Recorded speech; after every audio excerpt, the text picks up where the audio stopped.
कमाई ऐसी जो साथ जा सके।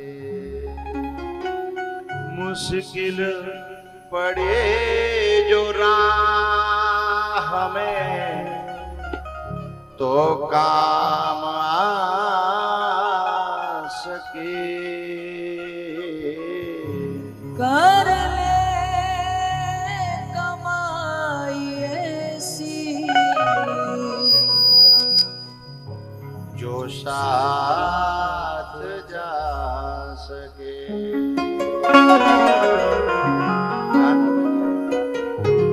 कर ले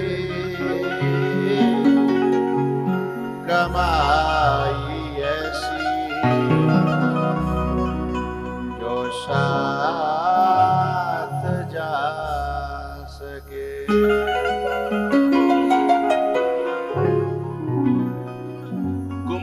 कुमति कहती है कि सोनो खरीद ले, नंदो है। और सुमति कहती है कि पुण्य खरीद ले, मौका मिल गया है। कुमति कहती है कि ये कर ले, वो कर ले, ये कर ले संसार में।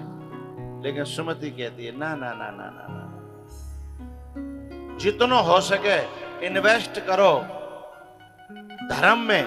धर्म जो है पुण्य में इन्वेस्ट होगा, कन्वर्ट होगा, हमारे जीवन में काम आएगा।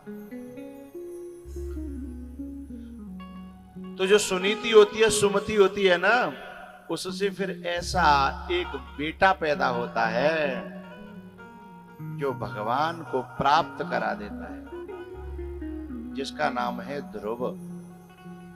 है मौसी ने, कुमति ने फटकार दिया, क्योंकि कुमति को सुमति और सुमति के बच्चे पसंद नहीं आते। कुमति को सुमति और सुमति के बच्चे यानी कारनामे सुमति के पसंद नहीं आते। अब तुम जितने यहाँ आमतो नाचतो गातो, बिन कुमति वालों की नजर में तुम निरे बेवकूफ हो। बेवकूफ नहीं हो, निरे बेवकूफ है।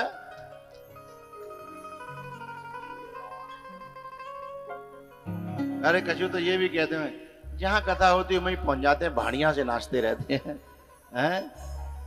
क्योंकि कुमति को सुमति और सुमति की संतान यानी सुमति के कारनामे पसंद नहीं आते। वे जाने क्या कि ये रास्ता क्या है। अरे धनिया बेचने वाला, और उसमें जाकर के तुम सोना दो कि जरा इसकी परख बताना। बोले धनिया बता सकता हूं, सोने का मुझे पता नहीं है। तो वो धनिया वाले लोग हैं, और यहाँ राम नाम के हीरे मोती मैं बिखराऊं गली गली, ले लो रे कोई राम का प्यारा शोर मचाऊं। वे क्या जाने इन मोतियों के बारे में। भैया एक दिन सुरुचि ने उसे फटकार दिया, और उसने जाकर के, ध्रुव ने जाकर के माँ की आज्ञा पाकर के और 6 महीने में तपस्या करके भगवान को प्रकट कर दिया। मेरी एक शब्द समझना, जो पिता की गोद में चढ़ने के लिए तरस गया था, और उसने जब परम पिता का रास्ता पकड़ लिया,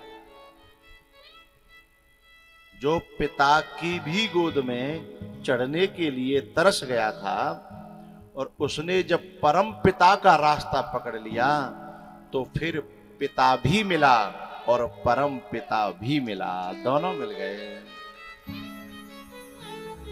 और रही गद्दी की बात, 36,000 वर्ष तक ध्रुव जी महाराज ने राज्य किया। 5 साल नहीं, 5 साल नहीं, अब तो जैसे तैसे 5 साल मिलती हैं। बहु में यदि सरकार बाकी है, थुनकी जानते हो, ये जो छप्पर में अपन लगाते हैं दुसंखी, थुनकी लगाते, सरकार यदि बाकी है तो 5 साल भीतर ते कप कपी छूट रहती है कि जन कब जो है जो चले गए और कब हमारी सरकार धम्म हो जाए हैं। 5 साल भी बड़ा मुश्किल होता है, क्योंकि उसमें जो थुनकी होती है ना वो बड़े बड़े खम्मों से भी ज्यादा महत्वपूर्ण होती है। बाकी सब बात माननी पड़ती है कि कौन सा रेलवे मंत्रालय ले वो, हाँ बोले ले जाओ भैया, पर कैसे थुनकी हटाए मत लियो। हैं गृह मंत्रालय ले हुए क्या ले जाओ भैया, कैसे ऊपर हटाए मत लियो। हैं वो थुनकी देखने को फिर प्रधानमंत्री कोई और होता है, लेकिन सच में तो थुनकी वाला ही प्रधानमंत्री होता है। भीतर से देखा जाए तो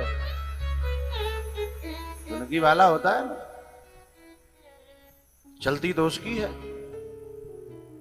तो ये 5 साल मुश्किल से संसार में जैसे तैसे नोटों के और वोटों के बल पे जैसे तैसे मिलती हैं, लेकिन जब परमात्मा की कृपा होती है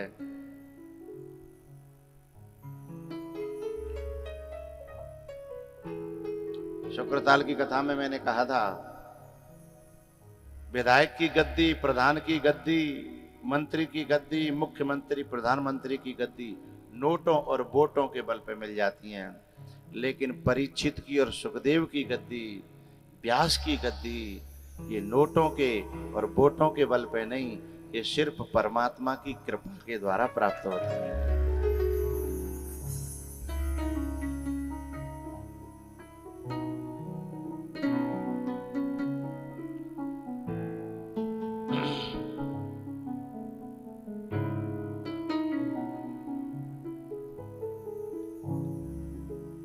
आज ध्रुव जी महाराज को वो गद्दी मिली है, और कितने दिन के लिए? 3600 नहीं, 36,000 वर्ष तक।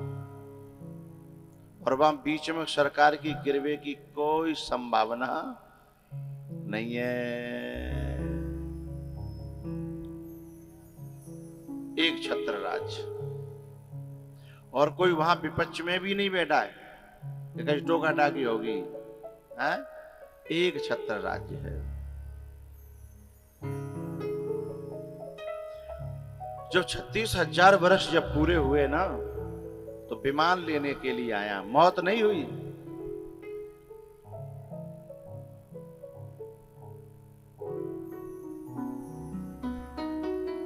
विमान लेने के लिए आया। ध्रुव जी महाराज ने कहा कहां ले जा रहे हो? बोले तुम्हारे लिए स्पेशल एक लोक की व्यवस्था की गई है, जहां पर आप रहोगे। बोले कौन सा लोक है? बोले ध्रुव लोक, आपके नाम से ही बनवाया गया है। उसे मृत्यु लोक में लोग जानेंगे ध्रुव तारा, और तुम्हारे लिए वो लोक है, वहां तुम्हें चलना है। अच्छा, बोले चलो। जैसे ही बिठाया रथ में, उनकी आंखें चारों तरफ घूमने लग गई ध्रुव जी महाराज की। बोले क्या खोज रहे हो? तब बड़ी प्यारी बात ध्रुव जी ने कही, राजनीति में और धर्मनीति में एक अंतर है। क्या? राजनीति में जिस सीढ़ी पे चढ़ के छत पे जाया जाता है, उसके बाद ऊपर से उस सीढ़ी में ठोकर मारनी पड़ती है, नहीं तो कोई दूसरा चढ़ जाएगा।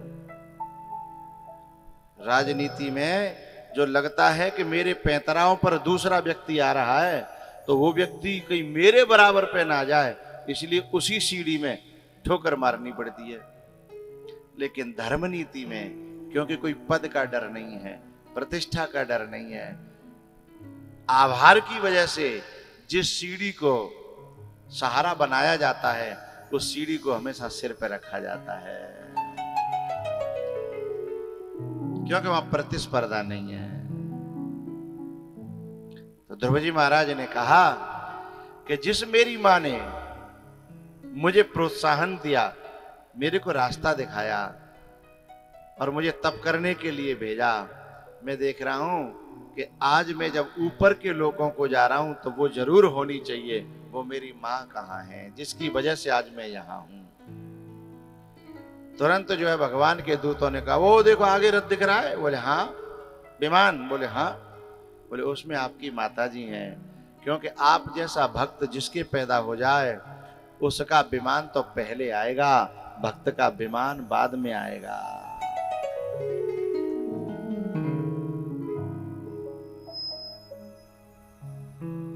ध्रुव जी महाराज की यह कथा हमें बहुत सारी शिक्षाएं देती है, जो हमें ये प्रेरणा देती है कि ध्रुव जी जो है ना, यहां मुझे एक बात और मैं आप सबको निवेदन कर दूं। संसार में ध्रुव के सामने जो परिस्थिति आई है वो हम सब के सामने लगभग आती है। थोड़ा तरीका चेंज होता है, यानी संसार के लोगों के द्वारा हमें ठोकर मिलती है, ठीक है, लेकिन अंतर इतना है हम उस ठोकर का उपाय खोजने लगते हैं। मैं आपसे एक निवेदन करूं, उपाय करना अलग बात है और समाधान करना अलग बात है। उपाय तो छोटे मोटे संसार के होते हैं, लेकिन समाधान किसी बात का वो अलग होता है। ध्रुव जी के जीवन में समाधान हुआ,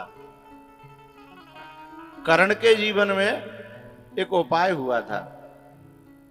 कर्ण को जो है ना एक राजा बनने की आकांक्षा थी। दुर्योधन को ऐसा लगा कि ये व्यक्ति बड़ा दमदार है, यदि इसे अपने गुट में मिला लिया जाए तो गावदना मार दाड़ में काम आ जाएगा। तो उपयोग करने के लिए उसे जो बीमारी थी उस बीमारी का उपाय कर दिया। बात समझ में आ रही है? समाधान नहीं हुआ कर्ण के जीवन का, एक उपाय हो गया है। हमारे जीवन में हमें जो सच्चे सद्गुरु होते हैं वो समाधान बताते हैं, लेकिन जो वैसे ही हमारे आसपास जो अपने से प्रभावित करना चाहते हैं वो समाधान नहीं, वो उपाय बताते हैं। उपाय में समाधान में अंतर होता है। समाधान में क्या होता है कि उसकी समस्या सॉल्व भी होती है और उसके बाद परमात्मा की तरफ मुख भी हो जाता है। लेकिन उपाय में क्या होता है, कोई टुच्चा मुच्चा कोई टोटका और वो सब बता दिया, बाकी समस्या हल गई, बाकी भगवान अपनी जगह वो अपनी जगह, फिर उसी में उलझ जाता है। यह उपाय होता है। तो शास्त्र जो होता है और जो सच्चा संत होता है वो ज्यादा उपाय में नहीं उलझाता, वो समाधान की ओर ले जाता है। उसमें दोनों काम होते हैं। क्या?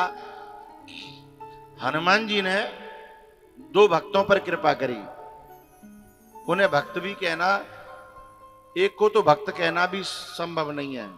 सुग्रीव भक्त है ही नहीं, हाँ विभीषण भक्त हैं, लेकिन हनुमान जी महाराज ने उपाय नहीं बताया, उन्होंने समाधान किया। समाधान बिना भगवान की शरण में जाए नहीं होगा, और उपाय तो संसार में रह करके भी होते रहेंगे और टुच्ची मुच्ची बातें पूरी होती रहेंगी, लेकिन हम वही में और यदि एक काम पूरा होगा तो दूसरा खड़ा होगा कि नहीं होगा? है? जरूर खड़ा होगा। एक व्यक्ति था करहैल का, करहैल क्षेत्र है ना, बड़ा अच्छा क्षेत्र है, बड़ा प्यारा क्षेत्र है, हर चीज हम प्यारा है। हमारे महाराज जी पूछ रहे हैं काय में अच्छा है। कुछ क्षेत्र ऐसे होते हैं सब में प्यारे होते हैं, हर चीज में आगे होते हैं, भक्ति में भी आगे होते हैं, ज्ञान में भी आगे होते हैं, बदमाशी में भी आगे। पीछे काय में रहना, जब आगे रहना है तो सब में आगे रहना है। तो करहल क्षेत्र का एक व्यक्ति था, नया लड़का था, बेरोजगार था, पढ़ा लिखा खूब था, और वो जो है इटावा में गया। वहां एक सेठ जी थे, उन्होंने गाय पाल रखी थी। बोले सेठ जी कोई काम मिल जाए। वैसे तो मैंने MBA कर रखा है, MBA, लेकिन कोई नौकरी नहीं मिली, बेरोजगार भटक रहा हूं। तो बोले कैसा काम कर लो? बोले पढ़ाई लिखाई का कोई काम हो तो कर लूंगा, मुंह पे बेलदारी तो करी नहीं जाती। उनके यहाँ गाय पली थी 50। उन्होंने कहा बेटा बस तेरे लिए एक काम है, रात भर गायों की रखवाली करनी है। उसने कहा ये तो सरल काम है, केवल रखवाली करनी है। बोले शर्त एक है कि तू रात में सोना चाहे तो सो जाना, लेकिन सारी गैया बैठ जाए। गैया बछड़ा जो टोटल 50 खोज हैं वो बैठ जाए तो तू सो लेना, लेकिन एक भी खड़ा रहा तो तुम्हें फिर सोना नहीं है, तुम्हें जगते रहना है, खड़े रहना है। अब्बा ने दिमाग लगायो, करेल को तो हथुइयो एक बानी कछु राजी ते बैठेंगी, कछु गैर राजी बैठा रहूंगा। आधी रात तक जगेंगी, बैठने खड़ी रहेंगी, मैं जगता रहूंगा, आधी रात के बाद बैठा दूंगा। अब साहब रखवारी पे रहो तो ठंडी ठंडी हवा चल रही बढ़िया, तो गाय एकदम 40 बैठ गई। मान की वाह मौज आ गई, 40 बैठ गई और तो 10 रह गई है।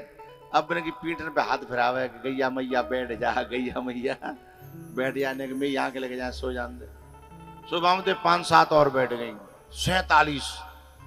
और तो केवल रह गई 3। लेकिन जिन 3 जो 47 बैठी कहाँ है, जिनमें जो अब आए लगभग 1-1.5 बजे गए, वन की 3 रह गई हैं। तो जिन आराम से नेक और वन सहलाई और वो करी, और 3 में थे 2 और बैठ गई। एक बछड़ा हो छोटा सा, वो ठाड़ो रहे। बज गए 3:30। जब 3:30 बजे तो बछड़ा के पास गयो, सहलावन लगे। वो कहीं बैठ रहो है, वो तो पहले बैठ चुके हो है। सहलावन लगे होगा, बैठ जा। तो धीमे धीमे बैस नहीं माने तो भाई ऊपर से दबाव देने लगे हो, दबाव पड़े तो पांव तोड़ ले हैं। लेकिन वो कहीं बैठ रहो है, वो तो पहले सहताब है, फिर बछड़ा। गैया तो चलो बड़ी बूढ़ी हो तो थक जाती, बैठिया बोका थक रहो, दूध पियो। भाई पुचकाते सवेरे के 4:30 बजे गए। अब्बा ने घड़ी देखी कि रात तो गई, लेकिन अब चाय में देख लूं कोशिश करके। सो वैसे तो बैठ नहीं, सो बा ने कहानी लगा के नीचे थे बाकी पावन में जो पाँव मारे तोड़ के बैठा रहे। सो बा ने छट्टी मारी, सो जितनी बैठी गई सब ढाड़ी आ गई।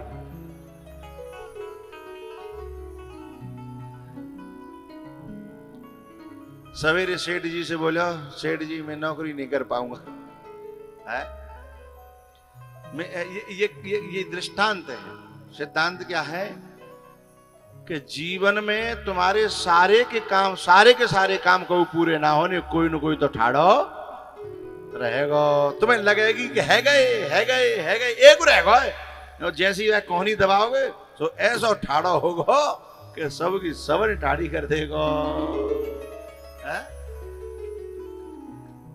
संसार में कभी किसी के काम पूरे नहीं होते हैं। इसलिए जो समझदार लोग हैं ना, वो इसके साथ साथ अपने धर्म को, कर्म को, पूजा को, साधना को, वो सबको करते हुए चलते हैं। ये कभी पूरे होने नहीं है।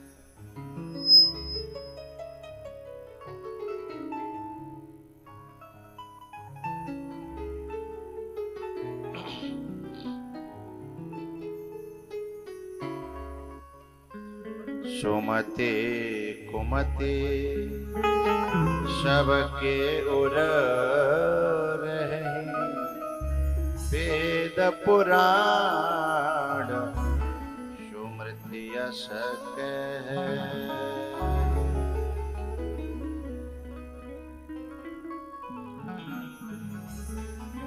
ध्रुव जी महाराज के बाद में इसी चौथे स्कंद में अंग बैन पृथु की कथाएं हैं, और प्रियव्रत 5वें स्कंद में। प्रियव्रत के 100 पुत्र थे, जिनमें सबसे बड़े थे भरत।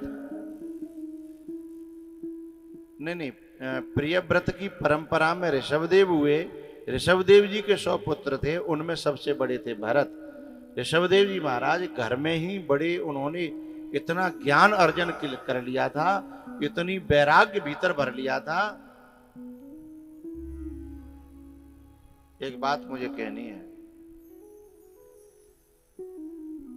यदि हमने घर छोड़वे थे पहले पूरी तैयारी कर ली है तो साधुता जीवन में सफल है जाएगी। और सारी जिम्मेदारी जय पे छोड़ रखी है कि बाबा जी है कहीं करेंगे सब कछु, तो बाबा जियों का अनुभव है।